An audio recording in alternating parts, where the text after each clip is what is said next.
അസ്സലാമു അലൈക്കും വറഹ്മത്തുള്ളാഹി. 10ാം ക്ലാസ്സിലെ താരീഖുൽ ഇസ്ലാമാണ് നമ്മളിന്ന് ചർച്ച ചെയ്യുന്നത്. പൊതുപരീക്ഷയ്ക്ക് ഒരുങ്ങുന്ന വിദ്യാർത്ഥികൾക്ക് വളരെ ഉപകാരപ്പെടുന്നൊരു ക്വസ്റ്റ്യൻസാണ്.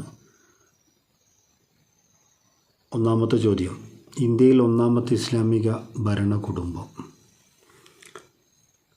അലി രാജ കുടുംബം എന്നതാണ് ശരിയുത്തരം. 2,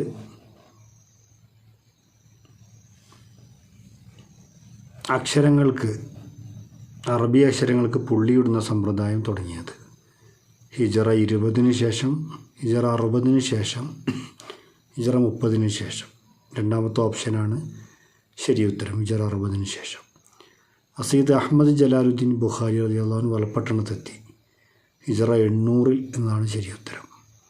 4, ഷെയ്ഖ് അബ്ദുൽ അസീസ് അൽ മഖ്ദൂം രചിച്ച ഗ്രന്ഥം മുത്തഫരീദ് എന്നാണ് ശരിയുത്തരം. 5, ഒരു നൂറ്റാണ്ട് മുമ്പ് ഇംഗ്ലീഷിലേക്ക് വിവർത്തനം ചെയ്യപ്പെട്ട കവിതാ സമാഹാരം ഫതുഹുൽ മുബീൻ എന്നതാണ് ശരിയുത്തരം. ചെങ്കടലിൽ തീരത്ത് സ്ഥിതി ചെയ്യുന്ന രാജ്യം യമൻ. ചേരുംപടി ചേർക്കുക. ബ്രിട്ടീഷുകാർ ഡൽഹി കീഴ്പ്പെടുത്തി 1857. B option. ഇംഗ്ലണ്ടിൽ വട്ടമേശ സമ്മേളനം 1930. Option A. 3, മൗലാന മുഹമ്മദ് അലി വഫാത്തായി 1931. സി അല്ല, ഡി 1931. അടുത്ത ചോദ്യം, ഗാന്ധിജിയുടെ മലബാർ സന്ദർശനം 1920. Option C. മലബാർ സമരം 1921. ഓപ്ഷൻ ഇ എന്ന് തന്നെയാണ്. ഇനി വിട്ട ഭാഗം പൂരിപ്പിക്കുക.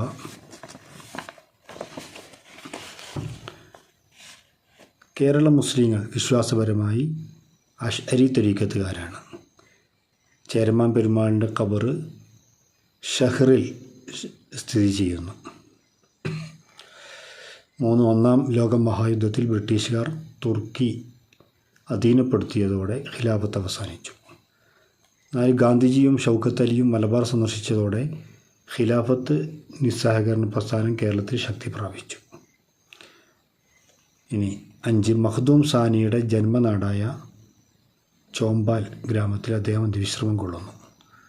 6, അസീദ് മുഹമ്മദുൽ ഐദറൂസി എന്ന മഹാൻ ചെമ്പ്രശ്ശേരി തങ്ങൾ എന്ന പേരിലാണ് അറിയപ്പെടുന്നത്.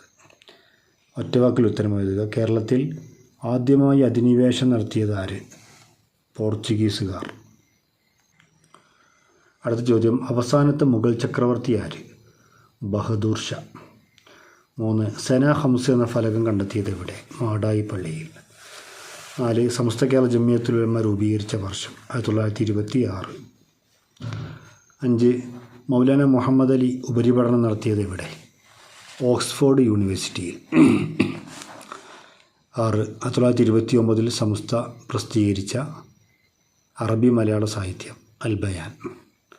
ഒറ്റവാചകത്തിൽ ഉത്തരം എഴുതുക. പോർച്ചുഗീസുകാർക്കെതിരെ പോരാടിയ ധീരപണ്ഡിതന്മാരിൽ 2 ആളുകൾ. ഇവിടെ നമുക്ക് ഷെയ്ഖ് സൈനുദ്ദീൻ മഖ്ദൂം, ഖാദി മുഹമ്മദ് എന്നിവരെയൊക്കെ പറയാം. 2, മുസ്ലിങ്ങൾ വൈദേശിക ആധിപത്യത്തിനെതിരെ യുദ്ധം ചെയ്തു എങ്ങനെയൊക്കെ. അവിടെ നമുക്ക് പിന്നെ സഹന സമരം, പ്രതിരോധ സമരം, പിന്നെ സായുധ സമരം, അതുപോലെ തന്നെ നിസ്സഹകരണ പ്രസ്ഥാനം, ഇങ്ങനെ 4 ഉത്തരങ്ങളാണ് പറയുന്നത്. പിന്നെ നിസ്സഹകരണ സമരം. 3, ഇന്ത്യയിൽ അധിനിവേശം നടത്തിയ വിദേശ രാജ്യങ്ങൾ ഡച്ചുകാർ, പിന്നെ ഫ്രഞ്ചുകാർ, പോർച്ചുഗീസ്, ബ്രിട്ടീഷ്. 4, അറബിയിലേക്ക് ഭാഷാന്തരം ചെയ്യുക. യുണൈറ്റഡ് അറബ് എമിറേറ്റ്സ്, അൽ ഇമാറാത്തുൽ അറബിയ അൽ മുത്തഹിദ. 5, മഖ്ദൂം സാനിയുടെ കൃതികളിൽ 3 ഫതുഹുൽ മുഈൻ, അതുപോലെ തന്നെ ഇഹ്കാമു അഹ്കാമിൻ നിക്കാഹ്, ഇർഷാദുൽ ഇബാദ്, ഷർഹു സുദൂർ, അതൊക്കെ ഉത്തരമായിട്ട് എഴുതാം. ഉമർ ഖാദിയുടെ പ്രകടമായ കറാമത്തുകളിലൊന്ന്, കിതാബിൽ 2 കറാമത്ത് ചർച്ച ചെയ്യുന്നുണ്ട്. ഒന്ന്, ജയിലിൽ അടക്കപ്പെട്ട അദ്ദേഹം രക്ഷപ്പെട്ടതാണ്. മറ്റൊന്ന്, സ്വല്ലൽ ഇലാഹു എന്ന കവിതയുമായി ബന്ധപ്പെട്ട് റൗള ഷരീഫിൻ്റെ വാതിലുകൾ അവർക്ക് മുമ്പിൽ തുറക്കപ്പെട്ടതാണ്. പിന്നെ 7, ഇസ്ലാം കേരളത്തിൽ വളരെ വേഗം പ്രചരിക്കാൻ കാരണം വിശ്വാസത്തിൻ്റെ സൗന്ദര്യം, മുസ്ലിങ്ങൾക്കിടയിലെ സമത്വം, പരസ്പര സാഹോദര്യം, പ്രബോധകരുടെ മാതൃകാ ജീവിതം.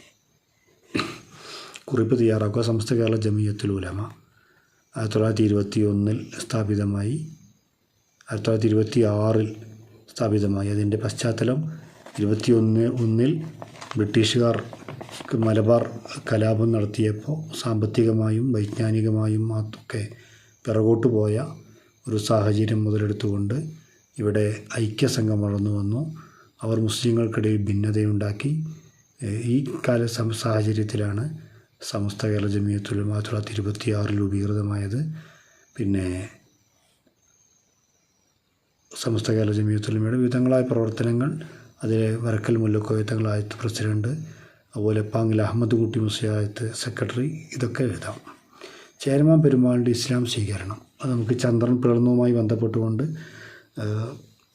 രാജാവ് കച്ചവടത്തിനെത്തിയ അറബികളോടൊപ്പം മക്കയിലേക്ക് പോയതും അവിടെ താജുദ്ദീൻ എന്ന പേര് സ്വീകരിച്ച് ഇസ്ലാം സ്വീകരിച്ചതും തിരിച്ചു വരുന്ന യാത്രയിൽ ഒമാനിൽ വെച്ച് ഷെഹറിൽ വെച്ച് മരണപ്പെടുകയും അദ്ദേഹം നൽകിയ കത്തുമായി കൂടെയുള്ളവർ കേരളത്തിലേക്ക് വരികയും ഇവിടെ പള്ളി ഉണ്ടാക്കിയതും ആ കഥകളൊക്കെയാണ് പറയേണ്ടത്. വളരെ പ്രസക്തമായ ചോദ്യങ്ങളാണ്. എല്ലാവരും നല്ല രൂപത്തിൽ താരീഖ്, ഹിസ്റ്ററി വളരെ കൃത്യമായും പഠിക്കണം. എല്ലാവർക്കും വിജയാശംസകൾ നേരുന്നു. അസ്സലാമു അലൈക്കും.